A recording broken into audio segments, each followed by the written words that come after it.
Thanks for staying with us. Last month, the State Capture Commission of Inquiry heard how the state had spent almost 60 billion rand in alleged state capture contracts involving the Gupta family.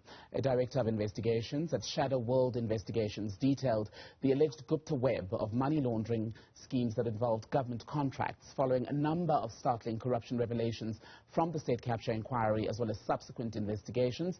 South Africa has seen the Guptas and their associates assets worth 520 million rand seized. Now, to help us count the cost of corruption in the country more broadly, let's speak to Willie Hofmeyr, former head of the Asset Forfeiture Unit. Mr. Hofmeyr, grateful for your time this afternoon.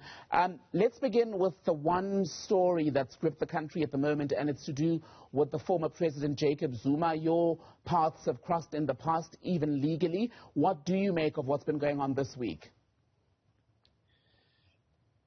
Well, I think we should be expecting a significant fight back, and I think we are seeing some of the signs of that in what is happening in KZN.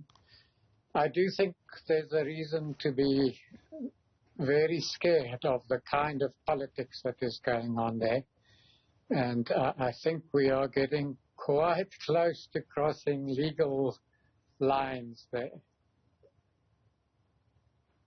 Advocate, are you still with us? Yeah, can you hear me? Fantastic. You took quite a legal lashing because you were involved, of course, in the decision not to prosecute the former president in relation to the matter of the spy tapes more than 10 years ago. When you look at where we are now, do you think the situation could have been different had you and other prosecutors at the time acted differently? I think that is possible, but you know, I think to some degree, one also has a situation where having a very bad president, I think hopefully have delivered us a much better president now as a reaction, both from the public and from the ruling party, who realized that that kind of leadership cannot continue.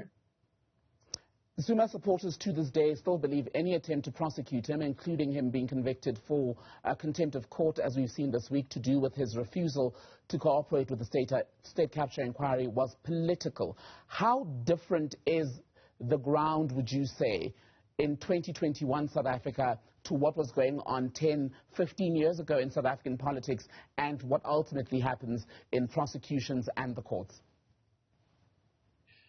I think the sort of ground has shifted a lot from over the last 10 years. I think there were times when law enforcement was pretty much partly captured as part of the state capture project, and when very little was done to deal with corruption, and especially organized corruption.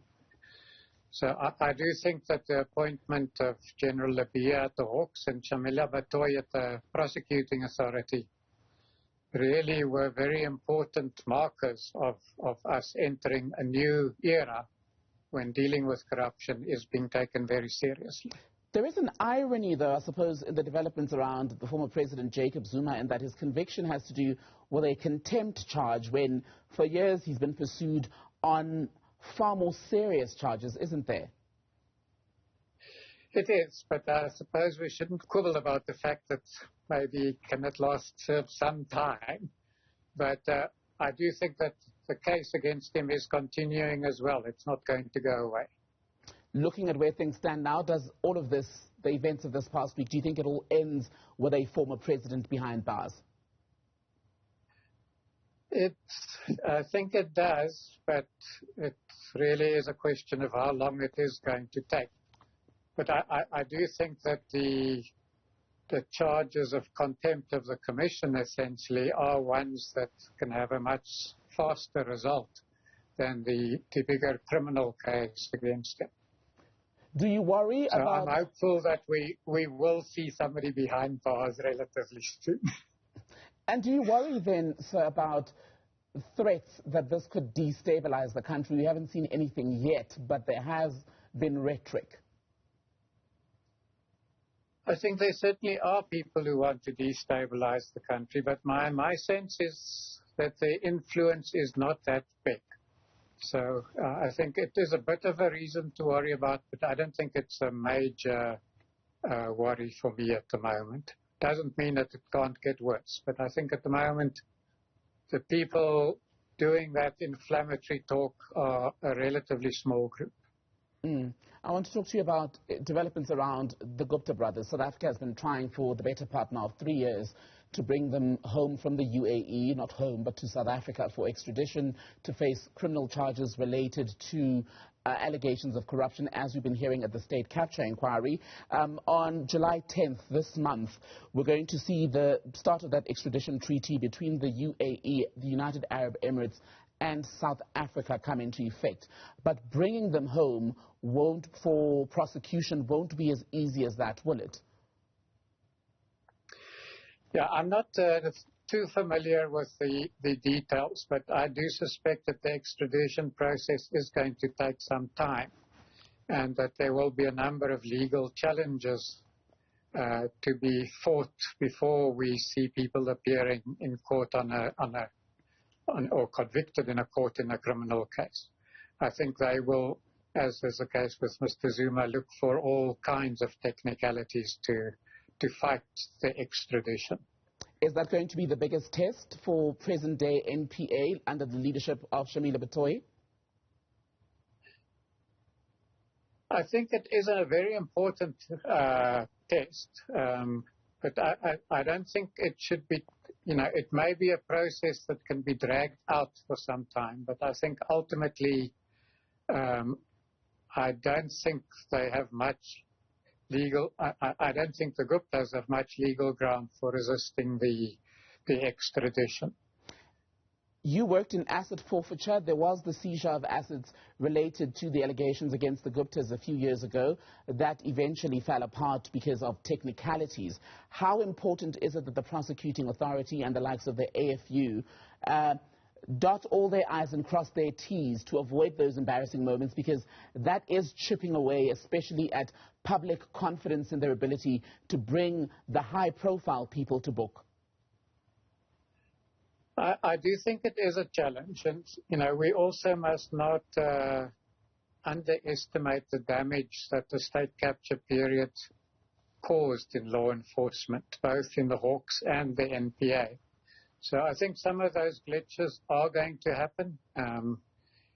It is difficult when you are fighting people who more or less have unlimited money to bring all sorts of legal challenges against you. But I do have confidence that the present leadership of the NPA will be able to overcome those challenges, and that hopefully we will see a criminal case starting at some stage.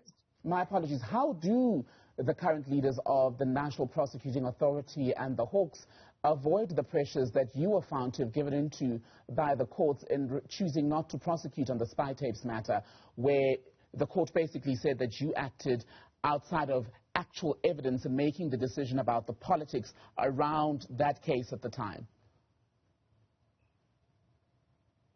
Now, I have said so before, and I do think that I overreacted at the time to what was clearly a manipulation of certain cases in the NPA to favor some groupings in the ANC above others.